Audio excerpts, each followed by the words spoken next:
Sekarang kita balik lagi melanjutkan manga dari Catenaccio, yang dimana terakhir kali kita melihat Araki yang jatuh bangun hingga berdarah menjaga pertahanan dari gempuran pemain Sarisa. Nah, di sisi lain, Barnaba yang angkuh dan terus nyalahin Araki, terakhir kali dia melakukan kesalahan yang begitu konyol, dimana membiarkan umpan dari lawan lewat begitu saja. Nah, kita bakalan lanjut, langsung aja kita bahas.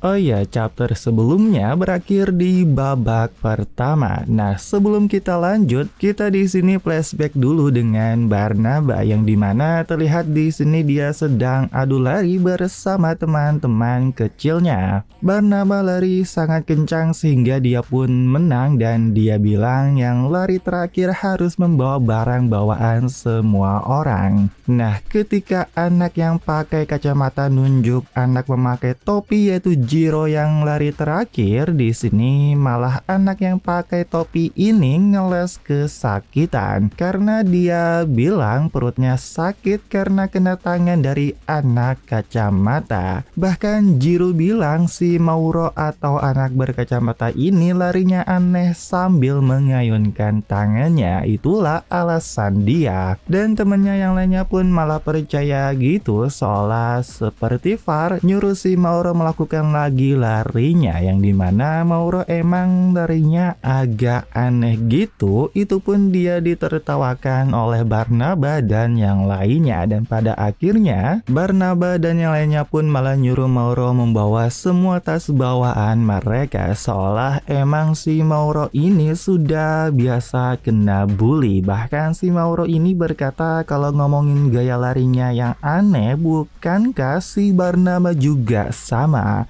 Namun ya di sisi lain Barnaba emang sepertinya sejak kecil selalu berpikir larinya yang aneh itu sebagai keistimewaan darinya, karena dia bisa mengatasi itu menjadi istimewa sedangkan Mauro tidak, dan Barnaba berpikir itu sungguh memalukan. Nah, sekarang kita balik ke ruang ganti, di mana Barnaba kena semprot asisten pelatih Giorgio untuk penjelasan Barnaba yang membiarkan bola gitu aja di akhir babak pertama. Namun si Barnaba ini seolah nggak bersalah dan menjawab penjelasan tentang apa. Tentu saja pelatih Giorgio pun kesal, tetapi si Barnaba ini malah ngeles dengan santainya berkata, memang benar kesalahanku di permainan terakhir, aku tidak melihat Leonida. Bahkan yang ngeselinnya, si Barnaba malah nyalahin Araki dan Momo yang mudah sekali dilewati dengan satu umpan. Bukankah itu aneh? Atau mungkin hari ini Araki yang menjadi target itulah masalahnya?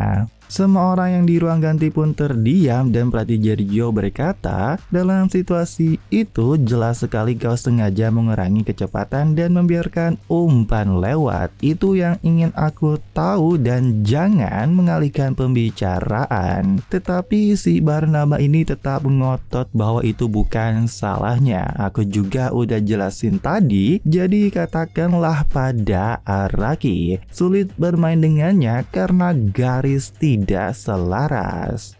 Barnaba yang ribut dengan asisten pelatih, di sini si Nazario malah sibuk sendiri mainin HP. Dan setelah perkataan Barnaba tadi, pelatih Giorgio lalu bertanya, apa kau tidak akur dengan Araki? Pelatih Giorgio bilang Araki memang sering dilewati, tapi bukan hanya masalah Araki. Tapi Barnaba tetap saja ngotot dan menjawab itu cuma karena Araki nggak kompeten. Dan yang mengejutkannya, pelatih Giorgio teriak ke Barnaba, jadi karena kau tidak suka Araki, kau tidak bisa bermain dengan serius.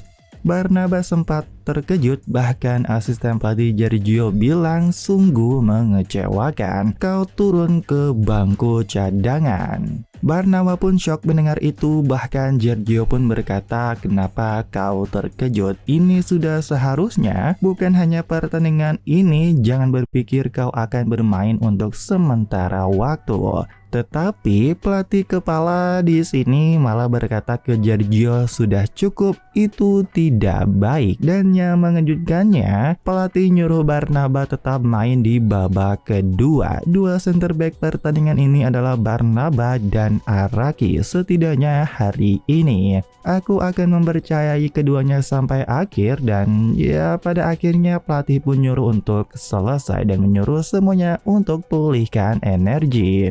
Nah, di sini Barnaba duduk dan kesal, kenapa aku yang dimarahi? Aku berhasil menjaga gawang tanpa kebobolan dengan kakiku sendiri, padahal Arakilah yang mengacaukan. Bahkan Barnaba malah teriak, keputusan tidak memainkan aku itu hal yang gak waras bagi para pelatih. Dan sepertinya si Barnaba ini emang berpikir dia itu gak salah dan percaya diri banget soal kecepatannya. Itu yang dia pikir dia istimewa.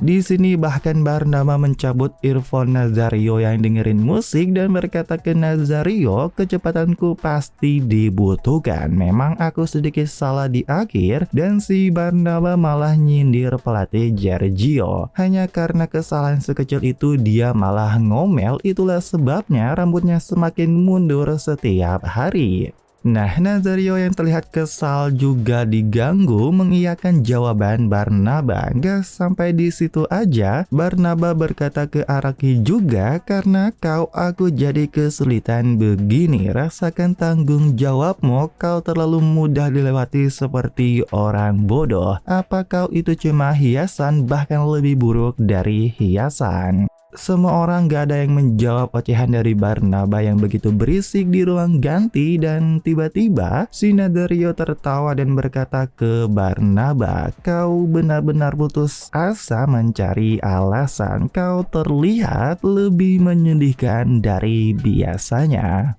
Semua orang di ruang ganti tampak syok mendengar ucapan dari Nazario, dan tentu saja Barnaba seketika naik darah dan bangun sambil teriak ke Nazario, siapa yang kau bilang menyedihkan? Aku tidak sedang mencari alasan, aku hanya mengatakan yang sebenarnya, jangan terlalu percaya diri. Namun Nazario di sini memanggil Barnaba, dan sepertinya tadi tuh si Barnaba bangun sambil memukul tangan Nazario, sehingga Nazario pun menyuruh Barnaba untuk mengambilkan earphone-nya yang terjatuh. Bahkan Nazario bilang, ambillah. Barnaba terkejut melihat ekspresi Nazario, dan saat Barnaba mengambil earphone-nya, Barnaba malah berkata nggak usah mendengarkan musik saat jeda pertandingan. Barnaba dan Nazario terlihat ribut, bahkan setelah itu Nazario ngasih tahu ke Barnaba dengan tatapan dinginnya, lain kali jika kau sembarangan melepaskan earphone-ku, aku akan membunuhmu. Para pelatih yang melihat itu pun menyuruh mereka berdua tidak bertengkar karena hal yang gak penting. Namun di sini Nazario bilang lagi ke Barnaba, kenapa kau marah? Dan Barnaba menjawab sambil kesal gitu, karena kau yang asal bicara, apa yang menyedihkan tentang diriku? Dan Barnaba membalikkan perkataan Nazario bahwa Nazario juga gak kelihatan selama pertandingan. Aku lebih banyak berkontribusi. Apa kau tahu berapa banyak kecepatanku menyelamatkan kita dari situasi berbahaya? Kalau tidak ada aku, kita sudah kebobolan 2 atau 3 gol. Nah, Barnaba yang marah dan teriak ke Nazario, di sini si Nazario mengatakan yang sungguh kena banget. Dia bilang kecepatan ini, kecepatan itu, sungguh berisik, tidak ada yang melihatmu.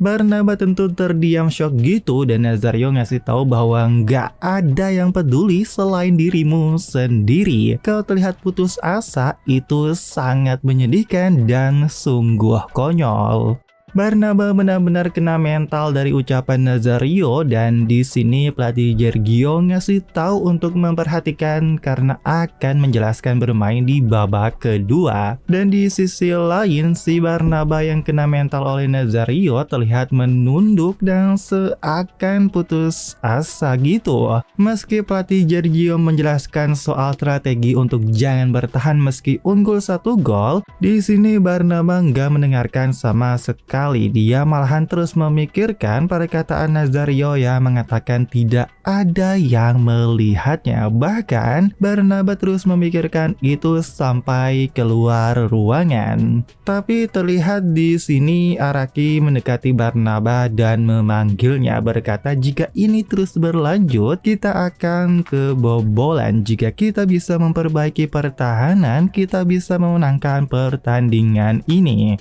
Namun si Barnaba ini masih memikirkan kejadian di ruang ganti dan berkata dalam hatinya, kenapa harus begini? Sampai sekarang semuanya sempurna, hari ini seharusnya hari terbaik. Tapi kenapa ini bisa terjadi? Dan Barnaba di sini sadar seandainya dia nggak membuat keputusan aneh di akhir babak pertama itu. Araki yang terus ngomong ke Barnaba pun gak dia dengar karena Barnaba terus memikirkan perkataan Nazario. Dia sadar sejak awal mungkin aku hanya berpikir aku berkontribusi, tapi tidak ada yang melihat apanya yang spesial kecepatan itu.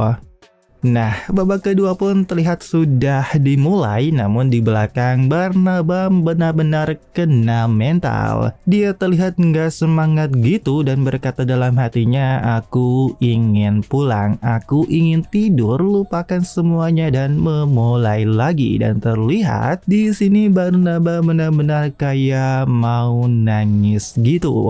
Bahkan ibunya yang melihatnya pun seakan khawatir melihat anaknya memasang ekspresi seperti itu. Nah, di bangku pelatih kepala bertanya ke Gregorio sejak kapan kau menyadari, dan Gregorio bilang sejak pertandingan promosi aku merasa ada yang tidak beres dengan kerjasama kedua orang itu. Mungkin itu karena kebencian sepihak dari Barnaba, dan pelatih kepala bertanya kau sudah tahu itu tapi merekomendasikan mereka berdua, apa kau pikir itu akan berhasil? Gregorio pun menjawab pada akhirnya itu tergantung pada mereka berdua. Araki punya sesuatu yang sangat kurang pada Barnaba saat ini. Jika mereka bisa bereaksi secara chemistry dengan baik, Barnaba bisa tumbuh secara dramatis. Namun ya untuk saat ini mereka seperti bertabrakan. Nah, kita balik ke pertandingan di mana di sini terlihat Barnaba menghadang Leonida Milon. Meski asisten pelatih teriak untuk Barnaba menghancurkan Leonida, namun dia gagal dan seolah Barnaba terlihat sangat-sangat putus asa. Leonida yang berhasil melewati dan mengelabui Barnaba, terlihat dia langsung memberikan umpan ke sayap. Bahkan si Donato pun berkata apa Barnaba itu baik-baik saja, dan sekarang para pemain Sarisa menyerang lewat sayap. Disusul dua penyerang mereka masuk ke kotak penalti, dan saat pemain Sarisa melakukan crossing, Barnaba lagi-lagi kalah duel. Untungnya peluang dari Sarisa lewat sundulan bisa diamankan oleh kiper Olivero. Nah, di bangku pelatih, Giorgio berkata apa ini nggak apa-apa tidak mengganti Barnaba karena dia jelas bermain tidak sepenuh hati. Bahkan Leonida yang melihat Barnaba pun berpikir Barnaba ternyata fisiknya begitu lemah. Kecepatannya memang luar biasa, tapi selain itu dia benar-benar di bawah rata-rata, dan terlihat Barnaba yang kalah duel tadi masih terjatuh dan merangkak di tanah. Semuanya pun pada terkejut, bahkan Leonida pun bertanya apa kau baik-baik saja, dan setelah itu si Barnaba bangun dan sambil berkata dalam hatinya memalukan. Dia bangun dan mengabaikan semuanya, bahkan wasit dan Leonida sepertinya sudah sadar dan berkata kenapa dia tiba-tiba seperti ini. Bahkan si Donato pun bilang gak ada harapan lagi, kenapa Barnaba gak diganti. Pelatih juga kayaknya gak terlihat ingin menang. Namun di saat itu juga Noah berkata ke Donato, kalian selalu begitu, selalu menuntut orang lain, dan ketika sesuatu tidak berjalan dengan baik, kalian menyalahkan orang lain dan menyerah. Jika kalian tidak bisa melakukan apa-apa selain mengeluh, pikirkan saja bagaimana caranya mendapatkan satu gol lagi. Di tribun, keluarga Barnaba yang melihat pertandingan, ibunya seperti khawatir dengan Barnaba meskipun dia berkata Barnaba pasti nggak apa-apa dan Barnaba sendiri di sini dia malah mengingat teman masa kecilnya yaitu Mauro yang dimana bayangan Mauro berkata sungguh memalukan sama sepertiku. Namun Barnaba berkata jangan samakan aku denganmu, aku punya kecepatan ini yang bisa mengatasi kesalahan kecil. Dan bayangan Mauro bilang, itulah masalahnya. Tidak ada yang melihat hal-hal seperti itu. Tidak ada nilai dari sesuatu yang kau begitu mati-matian berusaha pertahankan karena kau pikir itu spesial. Dan ya sepertinya Barnaba di sini emang kena mental dan udah gak ketolong. Bahkan sampai dia mengingat Mauro dan Barnaba membantah perkataan Mauro itu bahwa Barnaba tidak punya apa-apa yang spesial. Orang Jepang yang kau remehkan itu malah mendapatkan lebih banyak penghargaan darimu.